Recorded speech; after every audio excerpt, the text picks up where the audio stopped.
एक तनख्वाह से कितनी बार टैक्स दूं और क्यों?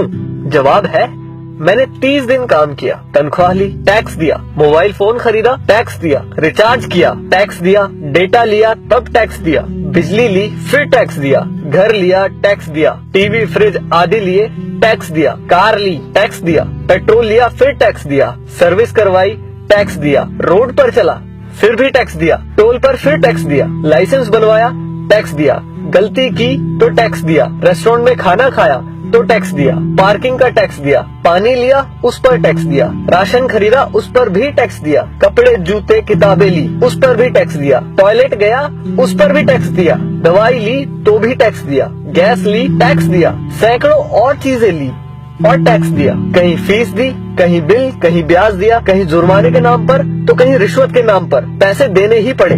ये सब ड्रामे के बाद गलती से सेविंग में बचा लिया तो फिर टैक्स दिया। सारी उम्र काम करने के बाद कोई सोशल सिक्योरिटी नहीं, कोई पेंशन नहीं, 5 साल के MP MLA रहते तो बात और थी, कोई मेडिकल सुविधा भी नहीं, बच्चों के लिए अच्छे स्कूल नहीं, पब्लिक ट्रांसपोर्ट नहीं, सड़कें खराब, स्ट्रीट लाइट खराब, हवा खराब, पानी खराब, फल सब्जी जहरीली, हॉस्पिटल महंगे, हर साल महंगाई की मार, आकस्मिक खर्चे व आपदाएं, उसके बाद हर जगह लाएंगे। सारा पैसा गया कहाँ? करप्शन में, इलेक्शन में, अमीरों की सब्सिडी में, हिमालय जैसों को भगाने में, अमीरों के फर्जी दिवालियां होने में, स्विस बैंकों में, नेताओं के बंगले और कारों में और हमें झंडू बाम बनाने में। अब किसको बोलूं कौन चोर है? आखिर कब तक हमारे देशवासी यूं ही घिसटते जिंदगी जीते रहेंगे? मैं जितना देश और इस पर चिपके परिजीवियों के बारे में सोचता हूँ, परेशान हो जाता हूँ। समय आ गया है कि किसी की भी भक्ति से बढ़कर देश और देशवासियों के बारे में सोचे।